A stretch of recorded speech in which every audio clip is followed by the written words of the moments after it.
going to go all the way down, and I'll have to frame it all the way out. You'll have to frame back here in the back of this so that your drywall can hit here and come across.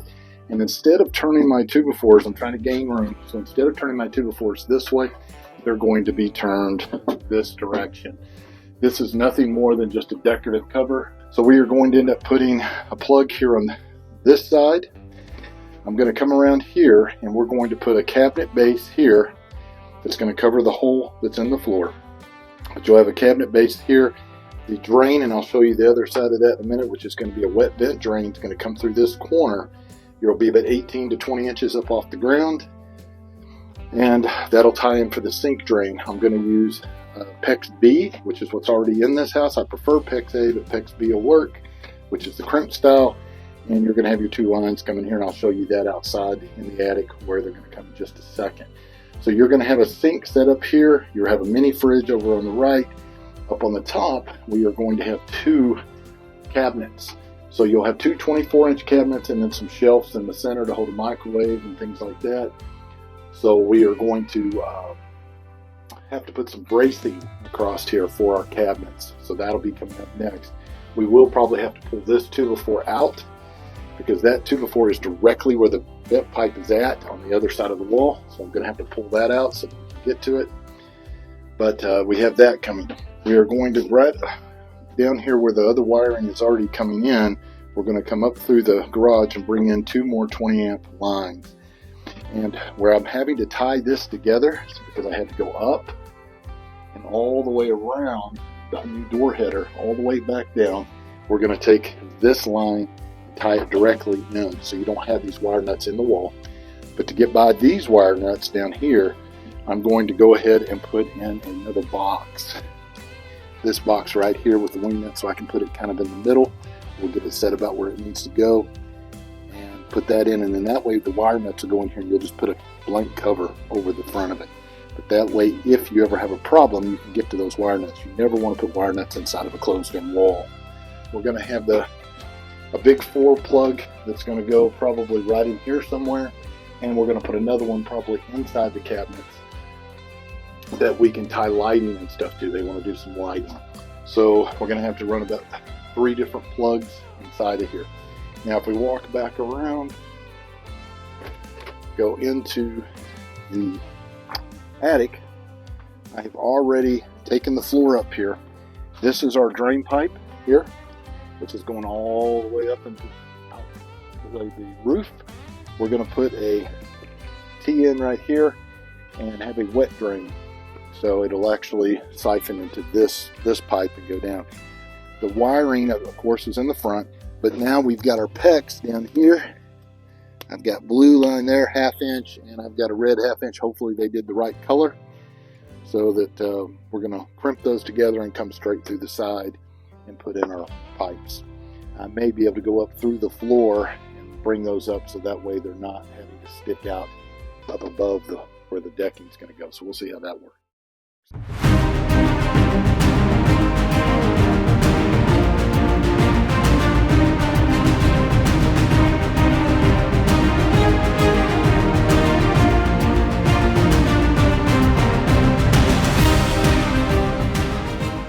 Putting in some of those boxes and getting everything framed in and get all of our bracing put up.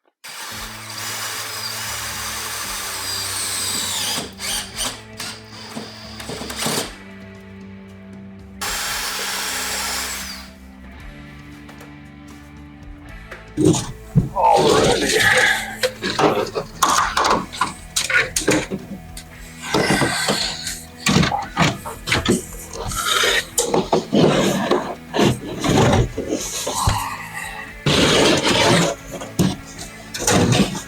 The good thing is that cable is pretty stiff, so to kind of hold it into place, when I go up and grab it and pull it where it needs to go.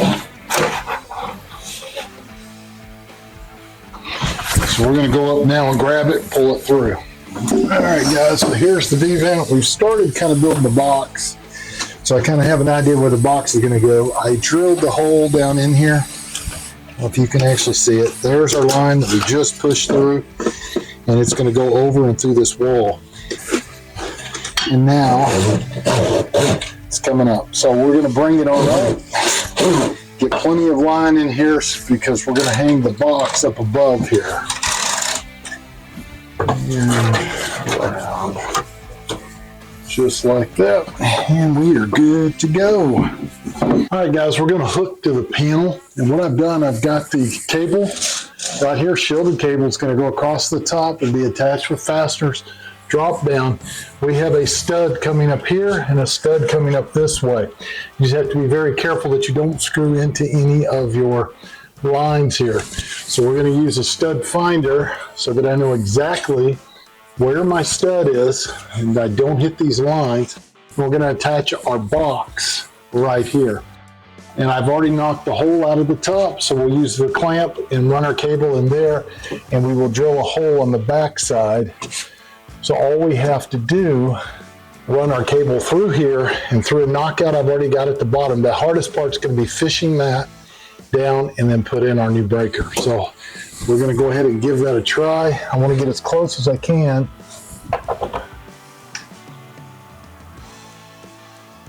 So my stud right here and here.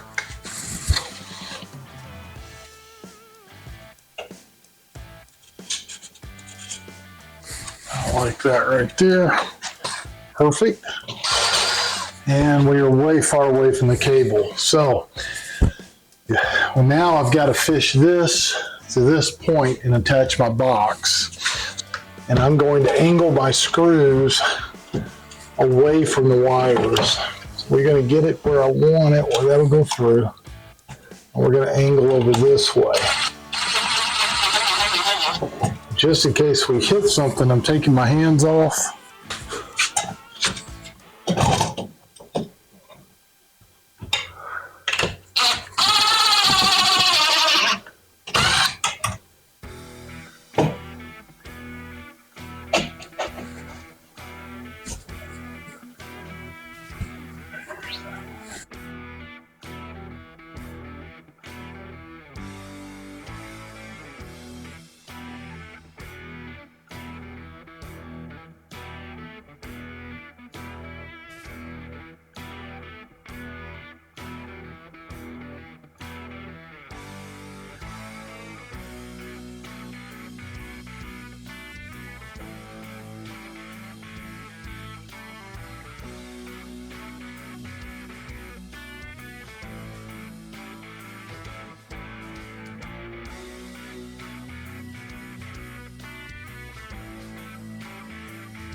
We have the cable ran and it's attached. One problem I had here, I had to go to the ceiling and kind of come around because there are metal plates here that block where wiring is going through and feeding the box. So I had to go up higher on that one just to hold it into place.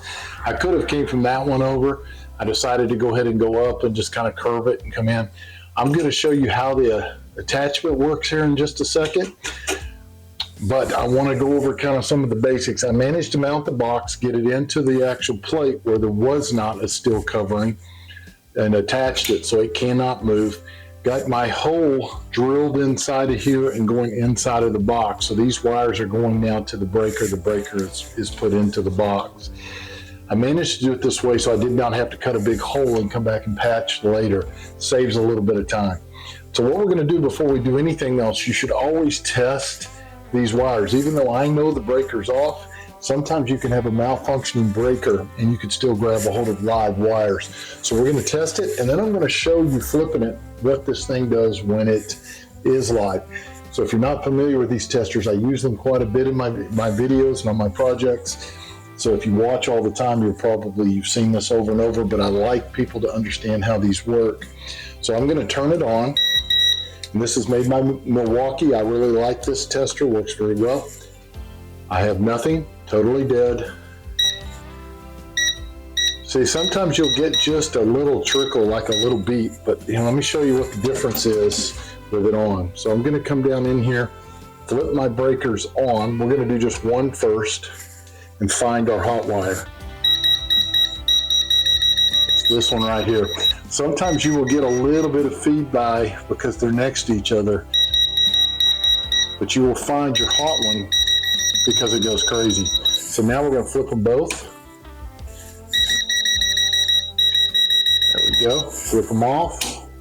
So, and they are off. So back to away from all the others is gonna be off. So I'm gonna show you now how we put the cap in. All right, so on these metal boxes, all it is a punch out. You just have to have the right one. This is a 3/4. We have a lot of wire coming through. I've already trimmed this back to where I want it. Well, all you're gonna do is feed your wire in. And I've left a lot of extra wire here because this is a big box. There's no need not to do that. But then I'm gonna push it down in until it clicks. Now it's in, it's attached, and we are going to tighten everything down. Try to do it from the other way so that you can see. It makes it a little awkward.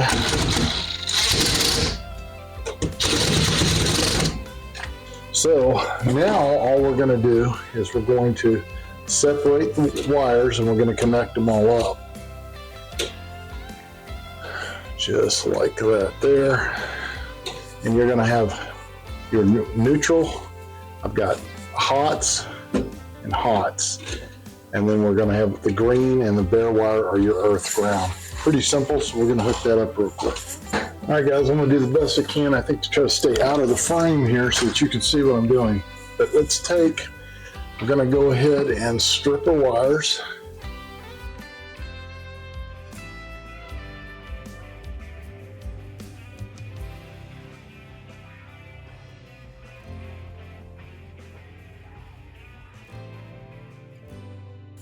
So I'm gonna start with one of the hots, and I like to usually kind of pre-wrap just a little to kind of get it started. Get my lines lined up like that, and screw that on until you feel it start twisting under if you're right-handed and you're twisting right-handed, the wire should be twisting under your left hand. That's a good connection. I'll push that one in. If you push them in one at a time, it makes it a little bit easier later. So now I'm going to go ahead and go to my earth ground. Always remember earth ground because it's green or bare. Green is just kind of like the earth. It's like green grass. Bare, no insulation on it because it's not supposed to normally be carrying any current. Only does that if you have a short. All right, push that one back in. Now let's do our neutral.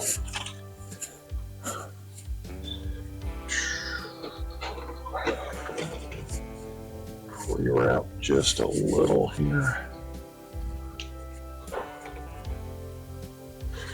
Get them lined up.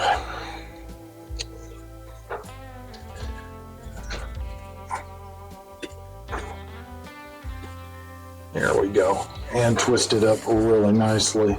Push that inside. And we have one set of hot wires left, which will be the red and the black wire here.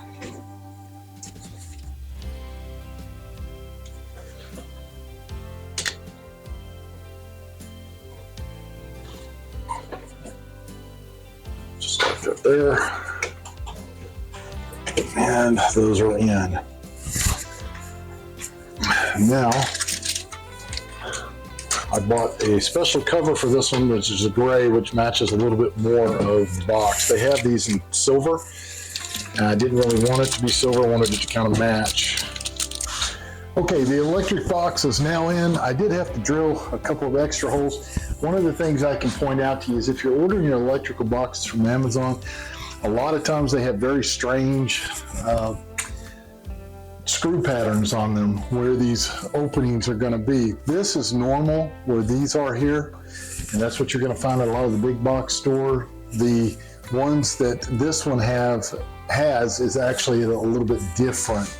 So keep that in mind when you're ordering those. If you can order the plate at the same time, you're better off. That way you're not struggling trying to figure that out.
How this actually works is plugs are generally going to be from the bottom of the outlet box here. It's going to be about 12 inches up. So all you're going to do is measure 12 inches up and make your line. And what I'm doing here, even though I have some trim that's going to go on the side, I'm just going to split the wall because it's going to make it too hard to get back behind that B-vent if I get it over that way anymore. So I'm just going to split it at 8 because we're about 16. So you make that mark. Now these are made to go in the drywall. You don't have to be up next to a stud. They have the wings. You'll cut your opening, slide it in, tighten down the screw, which makes the wings come out and it locks it into place. This one's not going to have much of anything pulled on it because it's going to be nothing but a junction box for the wire nut. And I will tell you, these little knockouts here, you're smart if you do the knockouts before you slide it into the wall. But to get this where you want it, if you want to be really accurate, you can put a little torpedo level across the top here. Usually I can eyeball that and get it about where I want it. So I'm going to want that right about there, just like that. And we're going to do just like that. Make my marks. And once you get it in, you can actually wiggle it a little bit too. So that should be my marks to cut out. And I'm going to take that out right there. Make sure nothing behind it, which we're good. So it's pretty simple. Now you can use a multi or you can use your little hand saw. I'm going to probably start with this to save a little time.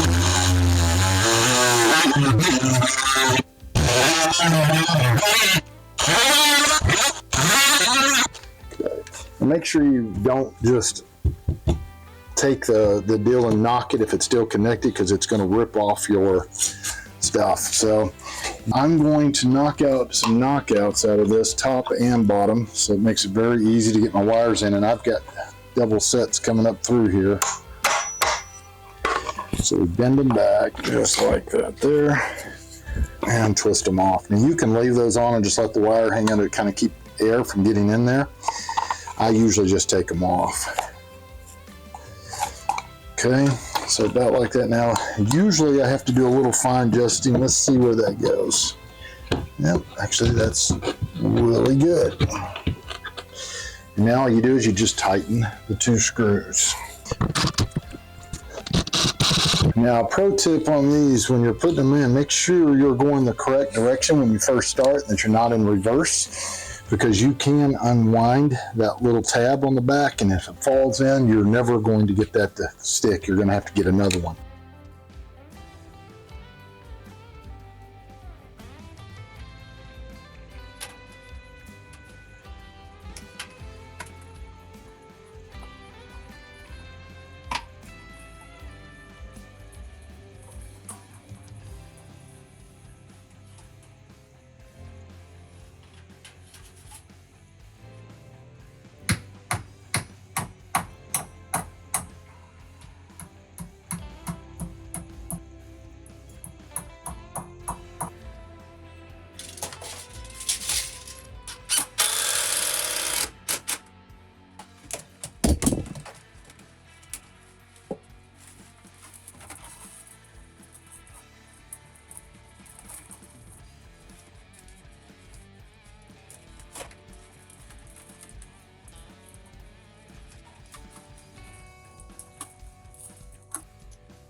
Okay, so the first thing that we need to look at is this is where we have actually ran the power in from the garage. You can see the cable coming up from the bottom there, shielded cable. It comes up, it's going to go right underneath these 2x4s here, and comes out at the bottom right there, comes around and up into this box.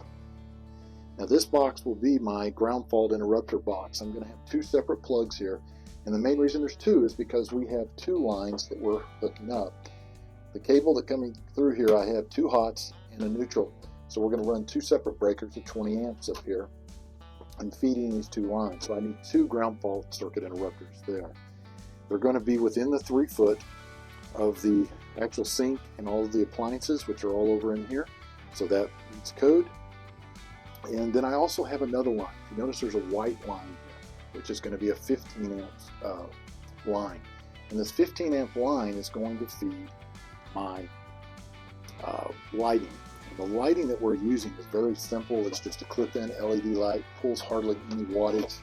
I believe these things are 120, 60, 14 watt. It's like a 0.12 amp, so it's hardly anything at all. But that line from the power, it's going to come back up and go through this area, all the way up and around behind the B-vent, and come out. You can see it right there. There's two lines. One of them is that power. It's going into this box. And it is this one here with the PW on it for power, which is going to supply the switch. And the other side of the switch is going to be the second line, which is going to go to the light. We're going to follow it back around. Comes out of that box, goes through the wall, around behind the B-vent, back up, all the way up through the top plates. And then it's going to go over and drop in where that little X is at. We're fixing to cut the hole, and that's where your light will be. So back to these, though, which are going to be the two power lines, the 20 amperes, the yellow line, the Romex. You're going to go up those, following it from the box again. So they will be tied in down there with your ground fault. Back up, over, and I drop it down. And the reason I did that is because I have double walls here. It's easy to go behind them, but it's this whole corner which can be a real pain to fish through, and there was no need because it's such a short span just to bring it over and drop it straight down. So I have one line going to come down to a box, which is right here. But what I'm doing, two things. I don't like the box up next to a corner. I also want that box to be in the center of a cabinet. We have a little 12-inch cabinet going to be here. So I want that plug to be in the center and in the upper portion of that cabinet. So the cabinets are actually going to mount here at the top of this, 6 inches down from the ceiling, and be over 12 inches, drop down. So my plug needs to be about 10 inches down, and it needs to be over 6 inches to be in the center. So I'm going to fur this out with two 2x4s and a 1x4 to get it actually out right to the 6-inch mark. And then that one will feed there, and then I'm going to tie in another line and drop it all the way down right here where you see this one. and you're going to have another box to feed the little refrigerator that's going to be on the right. So if I go back to the other line, my second line is going to come down the wall, go through the openings that I've already got and over to here, and I'll have another box in this area.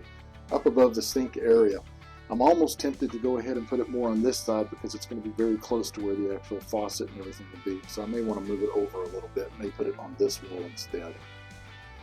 So we have, so we've got to get those cut and ran. If we get everything through, that today, I'm going to go ahead and get into the plumbing. One of the things I wanted to point out too is I'm using the adjustable boxes. I normally will use the standard just boxes. They're cheap, they're easy to put in. These make it really nice because this little screw that's right here allows you to move this box in and out, which is very beneficial on this particular project because we're going with 5/8 instead of 1/2 inch, so it makes it very simple to mount this box. Put a couple of screws here, you put a screw back here and one underneath, and then you can adjust it with this screw and move it in and out to the exact location. Makes things very simple. So let's go ahead and start installing all of this stuff and see how it looks. And like I said, if we have time, we're going to go ahead and jump into the plumbing today as well.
Okay guys, now it's time to go ahead and cut the light fixture in.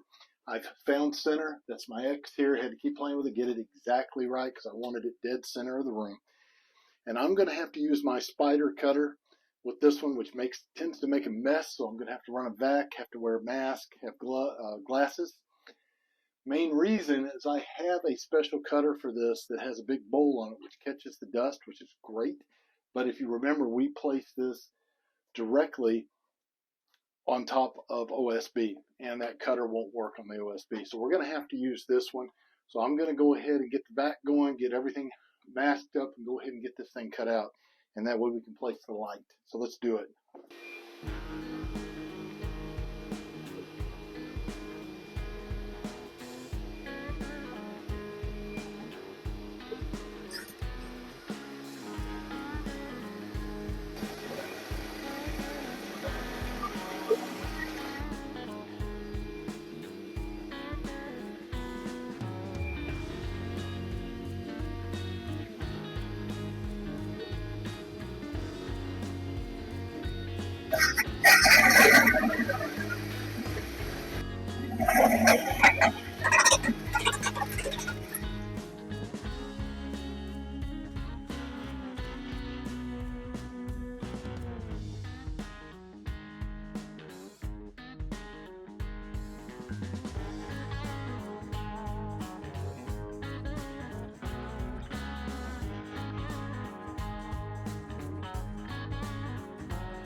Light is now installed and wired. Everything else has been installed. If you notice, all of the wires, they're all attached. And they are close to the edge here. Doesn't matter because this is a double wall. So it's going to come all the way down. Everything is ready to go and ready for installation to come in. Attached, left a little extra loop at the bottom for the wire that goes into the box. That's for the GFCI breakers are going to go there. And then if you come over to this one, try to get out of the light so that you can see. Come over to this one, you've got the bottom refrigerator receptacle. You're going to have a counter receptacle, and come all the way up, and you're going to have a big double receptacle inside of the cabinet on that side. Now what we've got to do here, I've already got some blocking at the top to hold those cabinets. I've still got a little more blocking to do. We're going to be coming down through this bottom left corner where you see the opening. So in that same area to the left over here, you're going to have the PVC pipe, drain pipe come in, which will be a wet vent pipe. And then right to the right of that, we're going to block and we're going to bring in our PEX piping for a water supply. So that's next. We're going to go ahead and work on that. Let's get that done.